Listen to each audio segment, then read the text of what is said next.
ህይወት ውስብስብ ነች። በመንታ መንገድ ላይ የተቀመጥንበት ጊዜያቶች አሉ። የትኛውን መንገድ እንደምንሄድ እርግጠኛ ሳንሆን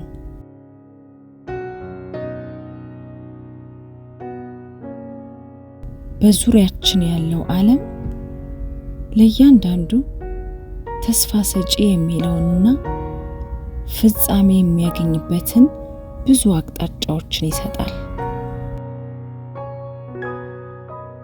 ከነዚህ ብዙ ድምጾች መካከል ግን በሕያው ፈጣሪያችን ቃል የተገባለት መለኮታዊ መመሪያና አጽናኝ የሆነው መንፈስ ቅዱስ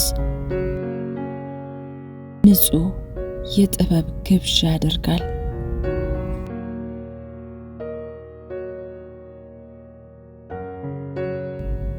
መንፈስ ቅዱስን ፍሰት መቀበል ሕይወታችንን ሰላምና ጥበብ እንዲሞላ ያደርገዋል።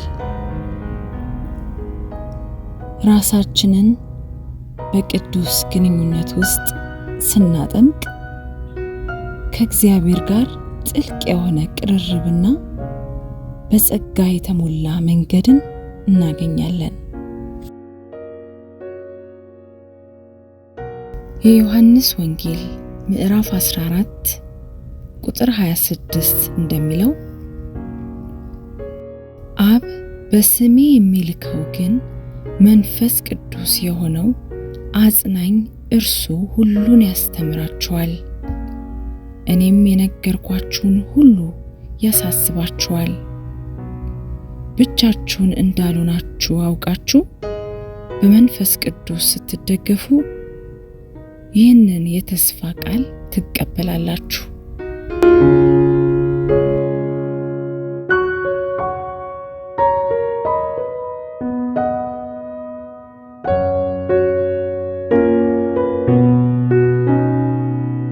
መንፈስ ረዳት፣ መሪና አጽናኝ ነው።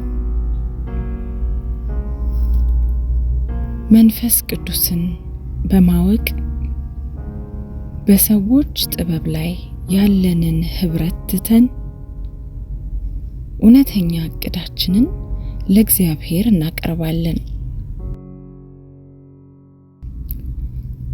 እጅ በሰጠንበት ወቅት ለመንፈስ ቅዱስ መለኮታዊ ዓላማ መገለጥ ራሳችንን እንከፍታለን።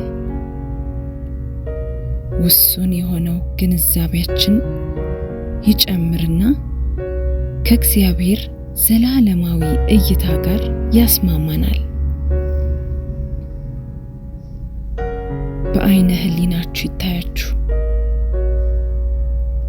አንድ መርከበኛ ወደ መድረሻው ለመድረስ ሰፊና ሊገመት በማይችል ባህር ውስጥ ሲዘዋወር ወደ መድረሻው ለመድረስ መርከቡን ወደ ንፋስ አቅጣጫ ማስተካከል አለበት። በተመሳሳይም በመንፈስ ቅዱስ ስንደገፍ ራሳችንን በቅዱስ ንፋስ እንድንመራ እንፈቅዳለን። ወደ እግዚአብሔርም የሕይወት ዓላማ ይመራናል።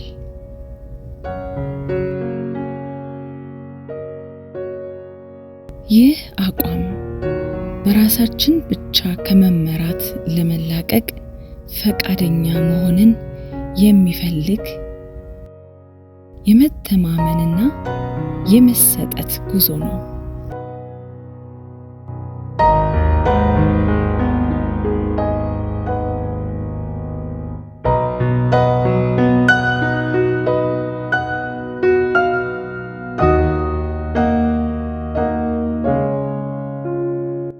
የሕይወትን መንገድ በእርሱ ለመመራት በክፍት እጆቻችን መቀበል አለብን።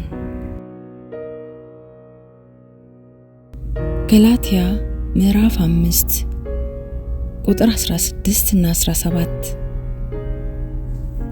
ነገር ግን እላለሁ በመንፈስ ተመላለሱ የሥጋንም ምኞት ከቶ አትፈጽሙ።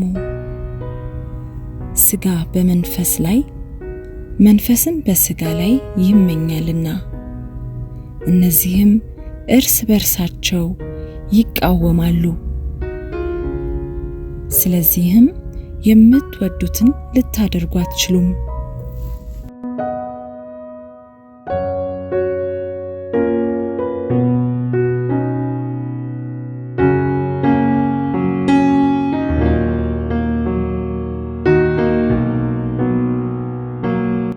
በመንፈስ መመላለስ ሆን ተብሎ የሚደረግ ምርጫ፣ የዕለት ተዕለት እጅ መስጠትና በራሳችን የምንታመን ከሆነ ከታሰርንበት ሰንሰለት ነፃ የሚያወጣንና በመንፈሳዊ የተትረፈረፈ ሕይወት የሚመራን የእምነት ተግባር ነው።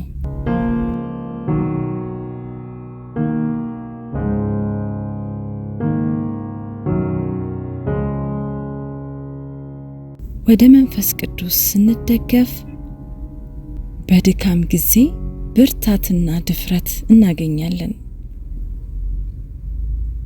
በፍርሃትና በተስፋ መቁረጥ ጊዜ የእግዚአብሔር የመለወጥ ኃይል ሕያው ምስክሮች እንሆናለን።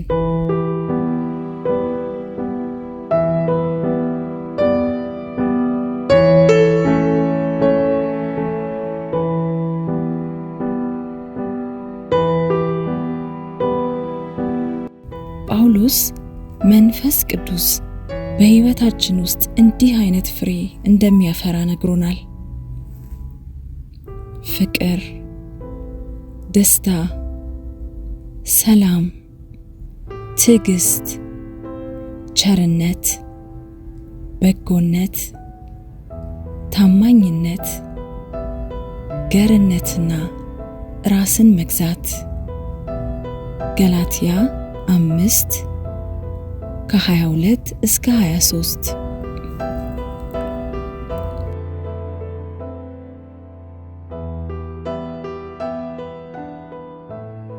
የእግዚአብሔር ፍቅር፣ ጸጋ እና ኃይል በዙሪያችን ወዳለው ዓለም የሚፈስበት ዕቃ እንሆናለን።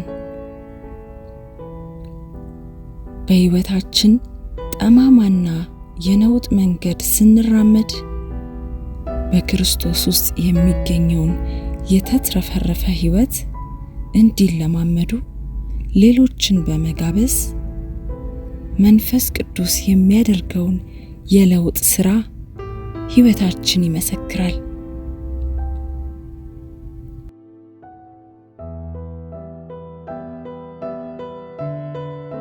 በመንፈስ ቅዱስ ሕልውና እንደገፍ።